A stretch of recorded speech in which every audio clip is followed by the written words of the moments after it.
Hello, welcome to Spirituality and Science channel. This is Raj Joshi and we are exploring Bhagavad Gita. Today's video and next couple of videos related to this topic, we are picking up a very unique topic that Bhagavad Gita is a book of nutrition. You will be surprised. Is it a book of nutrition? Yes. One of the things which we are doing through these videos is we're basically doing a deep research on every verse of Bhagavad Gita and giving you exact reference to the Bhagavad Gita verse so that you can understand and correlate that the knowledge we are producing is indeed exist in this book. So Bhagavad Gita is a ultimate guide for nutrition. So let's start it. So what is the first thing it says about? Basically, a lot of people are out there saying dieting, eating less or excess. So what does Bhagavad Gita says? So Bhagavad Gita is very clear in stating that you do not eat excess and do not starve your body to basically completely.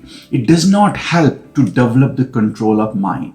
So there's a verse in Bhagavad Gita, it simply says that na ati ashnataha tu yogaha asti nacha ekantam ashnataha nacha atni sapna silasya jagrata nevacha arjuna. It simply says, Krishna is saying to Arjuna that those who eat too little and those who eat too much and those who sleep too little and those who sleep too much basically cannot attain the control of mind, yoga. So balanced diet is the key for all this. So you will say that's basically about balanced diet, about you're telling me about this from Bhagavad Gita, right? What about the modern scientists, modern nutritionists, all they are saying today? So let's pick the best-selling book of 2020. The best-selling book of 2020 is basically, one of them is called How to Be Well and written by Dr. Frank M.D. Lipman, where exactly he gives 6 basically things that represents the foundational pillar of long-lasting health. Guess what those are? Eat, sleep, move, protect, unwind, and connect. And what does Bhagavad Gita says? Let's look at it. So Bhagavad Gita is simply saying, Yukta ahara viharasya, Yukta chestasya karmasu, Yukta swapna avabodhasya, Yoga bhavati dukkhaha. So those who are self-restrained or adopting a balanced diet, not going by those nutritionists who are just continuously saying eat less there or eat too much there, just going by balanced diet in eating and also in recreation, like you're not going after too many luxury things, creating a balance there. And then it says balanced of work. So again, see, today we're struggling with the balance, how to create a work-life balance. This word in self, work-life balance, have become very popular out there. How do you create? Bhagavad Gita is saying this balance has to exist in your life from day one. Recreation and balance of work. And then what does it say? Regulate your sleep.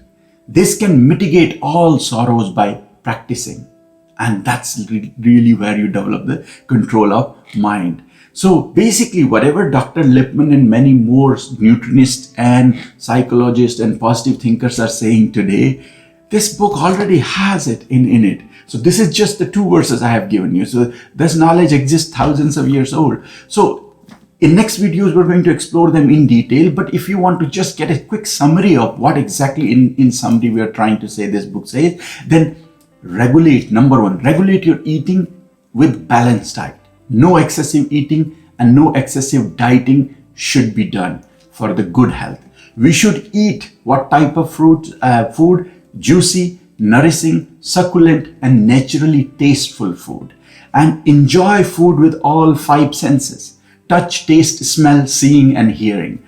Do not watch telly or phone. Just focus on eating alone. And when what happens, this is one of the bad habits we develop, right? Eating when we are basically continuously on phone. So we're not really enjoying the food. It's just going in the body.